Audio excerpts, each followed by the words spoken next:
Udumo kuNkulunkulu kweliphezulu nokuthula emhlabeni kubantu abathokozelwa nguye. uJesu Kristu inkosi. Siyambonga uNkulunkulu wethu kakhulu. Siyamdumisa abangcwele, akekho ofana naye, akekho njengaye. UnguNkulunkulu ophilayo.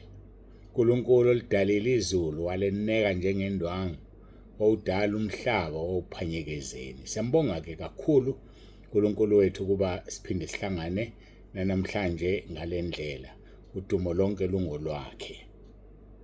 Okubuhlungu-ke ilokhu, amaphikankana lokhu eqhubekile ethumela ama-messages awalaleli. Yazi ukuthi kuyoba buhlungu umuntu eshe esihogweni ashela ukuthi wathumela imessage ngosuku olu-wrong, akazange awunaka umsebenzi kaNkulunkulu. And lokhu kudonsa isiqalekiso uJeremiah 48 verse 10. Qalekiso umuntu wenza umsebenzi kaNkulunkulu ngokunganakekeli. Ukunganakekeli lokho. Asiqapheleni-ke bangcwele. Siyambonga-ke, siyamdumisa uNkulunkulu wethu. Siqhubeka nenkonzo yethu ihubo number 15. Ihubo number 15 isimo songokaNkulunkulu. Ngingakafundi-ke ngicela ukuthandaza. Sikhuleke, sisondele kuNkulunkulu wethu, simnxuse ngomoya wakho ingcwele asifundise. uJesu Kristu inkosi.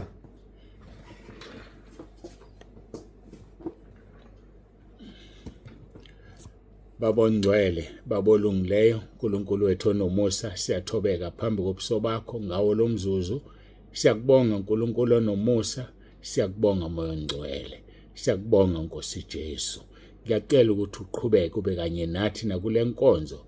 Nginika wena udumo lonke lungolwakho lukufanele. uJesu Kristu inkosi. Amen.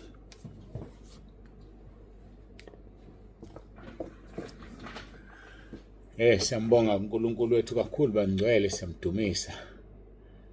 Siyamdumisa, akekho ofana naye. Kufundeka kanje, soqala kuverse 1. Hubo number 15. Simo songokaNkulunkulu silifunde lonke ngoba vele ligcina kuverse 5.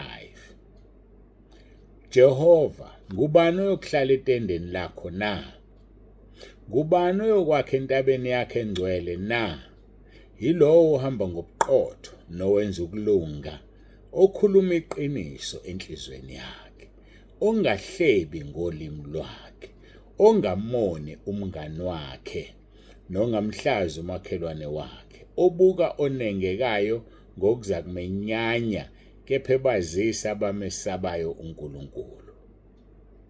Ufunga ngokuzakumlimaza nokho angalaphuli izwi lakhe, ongatsheleki imuntu imali yakhe ukuba izale, nongamukela umvuzo, that is a bribe, ongamukela umvuzo ngongenacala, owenza lokhu akayukuzanyazanyiswa naphakade. Sifunde ihubo number 15 from verse 1 sagcina kuverse 5. Sikuverse 4-ke, obuka onengekayo ngokuzakumenyanya. Kulezi insuku nje sikhuluma ngabantu abanengekayo nezinto ezinengekayo nezinto ezinenga uNkulunkulu. uNkulunkulu akangazifuni.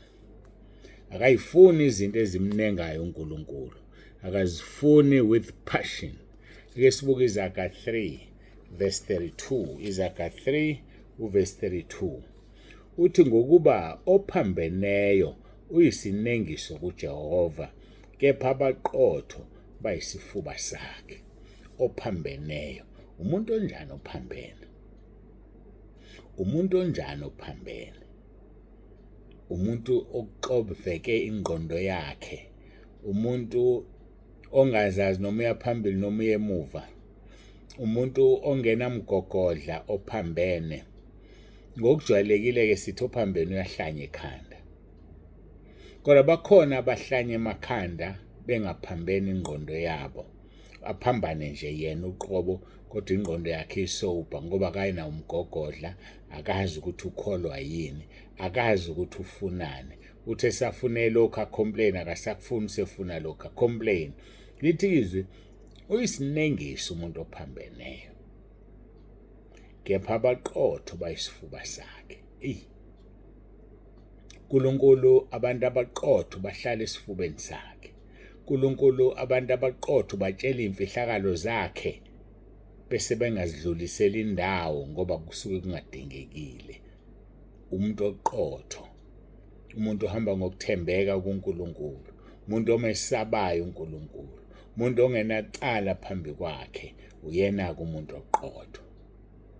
Uma unecala wenza izinto ezingalungile uphambene kuNkulunkulu, ungophambeneyo, uyisinengiso kuNkulunkulu. uNkulunkulu akamfuni umuntu ophambeneyo. uNkulunkulu akamfuni umuntu oyisinengiso. Ngokuba ophambeneyo uyisinengiso kuJehova, kepha abaqotho bayisifuba sakhe. Isiqalekiso sikaJehova sisendlini yababi, kepha uyabusisa ikhaya labalungileyo. Isiqalekiso sakhe nje sisendlini yababi. Kodwa uma ulungile uyalibusisa ikhaya. Uyasifuna isibusise ekhaya lakho, yiba olungile, yiba ongcwele, vuma izono zakho ungaphindeli kuzo. Izaga 28:13, ofihla iziphambeko zakhe ngeke aphumelele, kodwa ozivumayo azishiye uzothola umusa. Vuma iziphambeko zakho, zishiye, zivume uzishiye, uzothola umusa. uNkulunkulu uyamthanda umuntu ovuma izono zakhe. uNkulunkulu uyamthanda umuntu ohlukana nezono zakhe. uNkulunkulu uyamthanda umuntu ohamba ngobungcwele, umuntu oqotho. Uyamthokozisa uJehova. Uqotho yini wena na? Noma uphambene? Abaphambeneyo bayisinengiso kuJehova. Uthi izedeleli uyazidelela, kepha abathobekileyo ubapha umusa. Uma udelela, uNkulunkulu naye uyakudelela. Kodwa uma uthobekile ukupha umusa. Bekuyosiza ukuthi sithobeke bafowethu. Sithobeke, sizithobe phansi kwesandla esinamandla sikaNkulunkulu. Ngoba uyena ozokuphakamisa ngesikhathi esifaneleyo. Abahlakaniphileyo bayakudla ifa lodumo, kepha iziwula ziyakuphiwa ihlazo. Ihlazo. Ohlakaniphile omesabayo uNkulunkulu. Ohlakaniphile uzodla ifa lodumo. Alazi ifa lodumo. Uthi uma uvela nto ingane kabani le, kahleni iphatheni kahle. Ungane ngobaba wakho ayidumile. Usathe uvela namazi lo, cha, ingane kasibani, ubani? Unengane engaka? Suliyeza njalo udumo. Ngoba unjani wena? Wahlakanipha ubaba wakho. So ke abahlakaniphileyo bodla ifa lodumo, kodwa abayiziwula ziyakuphiwa ihlazo. Ihlazo ngoba uyisiwula. Yeka ukuba isiwula. Ukuqala kokuhlakanipha kungokumesaba uJehova. Masihlakanipheni bafowethu ngokuthi simesaba uNkulunkulu. Masihlakanipheni bafowethu ngokuthi simthobele uNkulunkulu. Siyeke ukuphambana, ngoba ungophambeneyo uyisinengiso kuJehova. Kepha abaqotho bayisifuba sakhe. Abantu abaqotho. Ake sibheke izaga 11:20. Uthini uverse 20 wezaga 11? Uthi abanhliziyo ephambeneyo bayisinengiso kuJehova, kepha abapheleleyo endleleni yabo bayintokozo kuye. Khona abanenhliziyo ephambeneyo. Ngapha kuthiwe ngokuba ophambeneyo uyisinengiso kuJehova. Now onenhliziyo ephambeneyo, bakithi, inhliziyo ephambeneyo, inhliziyo engcolile, inhliziyo embi, egayibozi, ngoba zonke izinto zigayiwe enhlizweni. Onenhliziyo ephambeneyo uyisinengiso kuJehova, kepha abapheleleyo endleleni yabo bayintokozo. Impela omubi akayi kuyekwa, kepha inzalo yabalungileyo iyakhululwa. Inzalo yabalungileyo. Lungisela ingane zakho, ngoba uma ungalungile inzalo yakho ngeke ikhululwe. Lunga ukuze inzalo yakho ikhululwe. Kwenziwa yini uthi ulungile kodwa inzalo yakho iboshiwe na? Yini uNkulunkulu angalenzi kuwe izwi lokuthi inzalo yabapheleleyo endleleni yabo, inzalo yabalungileyo iyakhululwa? Yini uNkulunkulu engakwenzi lokho kweyakho? eyakhe inzalo ayikhululeki, eyakhe inzalo ayiwutholi umsebenzi, eyakhe inzalo ayisitholi isikole, eyakhe inzalo kuthiwa seyenze lokhu, kuthiwa seyenze lokhu. Mhlawumbe unengane nje siyakuyashaywa, ishaywa umphakathi ngoba yonile. Mhlawumbe omunye ushaywa ingane yakhe yaze yafa ngoba yonile. Kudalwe yini lokho wena uthulungile na? Yini eyenza lonto? Impela omubi akayekwa, kepha inzalo yabalungileyo iyakhululwa. Yini ngakhululo yakhe inzalo? Ngabe ulungile nje noma uvuna okutshalile? Phela isikhathi esiningi ukuhamba lifuza imbiza. Ingane yenza lento yayenza uwena bese iyadlulela ngoba ufuzo ledlulela. Kodwa abanhliziyo ephambeneyo bayisinengiso kuJehova. Injani inhliziyo yakho? Banhliziyo ephambeneyo yibo labathi mabekuthandaza inhliziyo ithuka inhlambi, ithuka uNkulunkulu, ithuka umoya ongcwele, inhliziyo ephambene le. Andikufake enkingeni ngoba uthuka umoya ongcwele ngeke athethelelwe kulelizwe nakwelizayo. Manje kufake enkingeni lenhliziyo yakho. Akhala uDavide kuHubo 51 athi dala Nkosi inhliziyo ehlanzekileyo. Ngangemuka umoya wakho. Dala Nkosi inhliziyo ehlanzekileyo. Hey inhliziyo ntakababa ubhekane nenhliziyo yakho. Awukhalime inhliziyo yakho. Awulwe nenhliziyo yakho. Cela uNkulunkulu akunike inhliziyo yenyama, kuphume inhliziyo yetshe. Iphume nje inhliziyo yetshe akunike inhliziyo yenyama. Kuze inhliziyo yakho ingabe ngephambeneyo, busubuwena uba isinengiso. Yayibona lonto? Abanhliziyo ephambeneyo uba isinengiso. Akuyona inhliziyo eyisinengiso. Umnikazi wayo oyisinengiso. Inhliziyo ifika iphambane, umnikazi wayo bese bayisinengiso. Uzoba isinengiso kuze kube nini Jehova? Umvuzo wokuba isinengiso yawazi sesifunde kaningi lapha kwisambulo uverse 8 lithi izwi lenkosi kepha ngaphandle, kepha amagwala abangakholwayo nabayisinengiso ifa labo lisechibini lomlilo. Musukuba isinengiso. Mawusela emhlabeni unethuba lokuphenduka, unethuba lokulungisa izinto, unethuba lokusondela kuNkulunkulu ungabe isinengiso, ngoba abanhliziyo ephambeneyo bayisinengiso kuJehova. Kepha abapheleleyo endleleni yabo bayintokozo kuye. Abapheleleyo endleleni yabo bayintokozo kuye. Uyintokozo wena na? Uphelele endleleni yakho. Phelelani njengokubuyihlo sezulwini ephelele. Lisho njalo lapha kuMathewu. uMathewu chapter 5 if ngingaphazami. Mathewu chapter 5 verse 48. Ngakho-ke manibe ngabapheleleyo njengokubuyihlo wasezulwini ephelele. Upheleleni wena? Kade etheni uJesu kuze kufikwe la? Kade sisuka kuverse 43 ethi nizwile kwathiwa wothanda umakhelwane wakho uzonde isitha sakho. Thanda umakhelwane wakho uzonde isitha sakho. Uthi kuJesu kepha mina ngithi kini thandani izitha zenu. Nibabusise abaniqalekisayo. Nibakhulekela abanizingelayo. Nibaphathe kahle abanizondayo. Yilokho phela ukuphelela. Wenze opposite yalento ayenza umuntu embi kuwe. Thanda isitha sakho. Busisa abaqalekisayo. Baphathe kahle abakuzondayo. Bakhulekela abakuzingelayo. Ukuba nibe ngabantwana bakayihlo sezulwini. Ukwenza lento kukwenza ube umntwana kaBaba osezulwini, ngoba ufuza yena.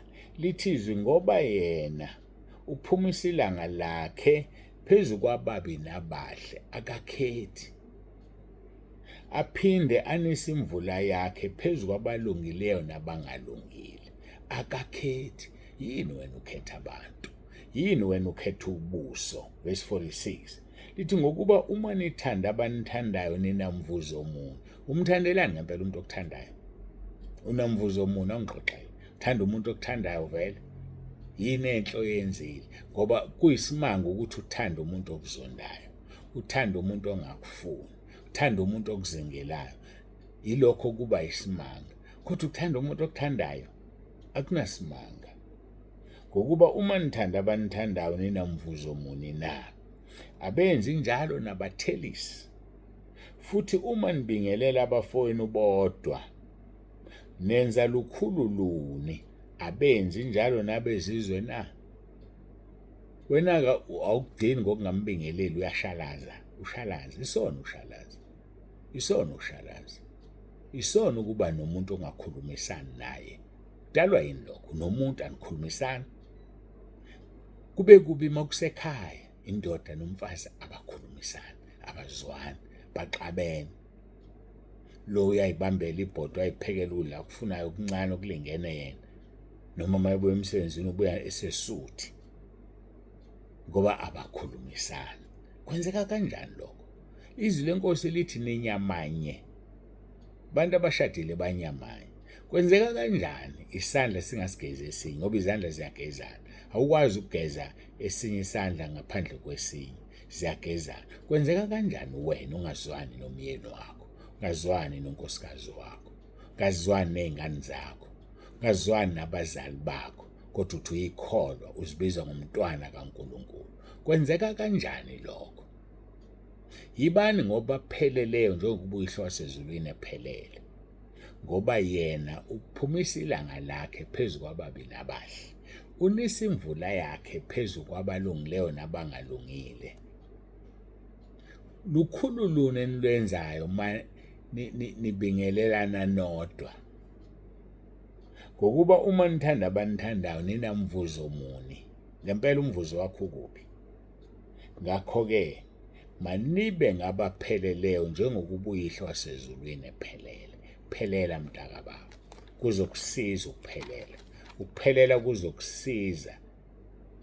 Kodwa ukungapheleli ngeke kukusiza. Yikho-ke lelizwi lithi abanhliziyo ephambeneyo bayisinengiso kuJehova, kepha abapheleleyo endleleni yabo bayintokozo kuye. Yiba intokozo kuJehova. Phelela. Ungazondi umuntu. Ubathande bonke. Thanda umakhelwane wakho njengoba uzithanda wena. Kodwa ungabathembi. That is where the problem is. Qale kusiya umuntu othemba kubantu. Jeremiah 17:5. Ungabathembi abantu. Qale kusiya. Kodwa bathande. Ungabathembi. Kukangaki kulimaze lo muntu omthembi. Yazi bani bengikuthembile ungilimazile. Kukangaki. Kukangaki ngempela kulimaza. Ngoba umthembile. Yeke ukumthemba. Themba uNkulunkulu. Jeremiah 17:7. Verse 7. Ubusisiwe othemba lakhe linguJehova. Ubusisiwe othemba kuJehova. Uyafuna ukubusiswa? Hayi mina ngiyabuza. Uyafuna nokubusiswa? Themba kuJehova. Ithemba lakho malibe nguye uqobo lwakhe ukuze ubusiswe. Ngeke ubusiswe uma ungamethembi. Busisiwe Jeremiah 17:7. Busisiwe umuntu othemba kuJehova nothemba lakhe linguJehova. Ngokubuya kuba njengomuthi otshalwe ngasemanzini, ozenabisa izimpande zawo ngasemfuleni, ongesabi lapho kufika ukushisa, oqabunga amaqabunga awo lo muthi abehlaza angabi naluvalo ngomnyaka wesigagadu, anganqamuki ukuthela izithelo. Onjani loyo? Ubusisiwe othemba lakhe linguJehova. Kodwa uqale kusiya umuntu othemba kubantu, ayenze inyama ibe ingalo yakhe, nonhliziyo yakhe isuka kuJehova. Uyakuba njengesihlahla esiyize hlana, angaboni ukuthi kuyeza okuhle. Uyakuhlala ezindaweni ezishileyo ehlane ezweni likaSawudi elingahlalwa muntu. Onjani? Oqale kusiwe. Ngoba enjani? Ethemba kubantu. Mthanda umuntu ungamethembi. Yodwa indoda ongayethemba uJesu Kristu waseNazaretha. Hayi umuntu.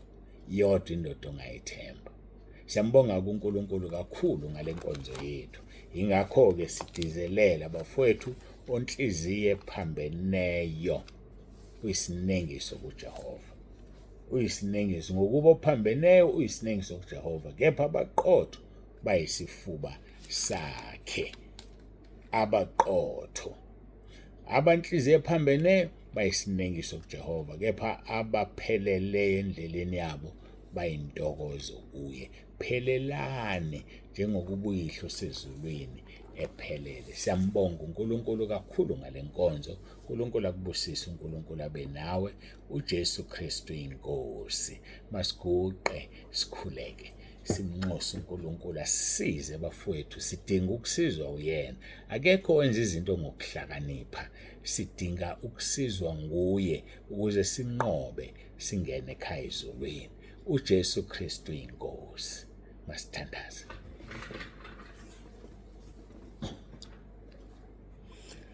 Baba olungileyo, Baba ongcwele, uNkulunkulu onomusa, siyazithoba phambi kobuso bakho. Singenzani ngaphandle kwakho? Uyini umuntu ukuba umlandele? Uyini umuntu ukuba umkhulise? Uyini umuntu ukuba umnake? Uyini umuntu ukuba umhlole njalo ekuseni?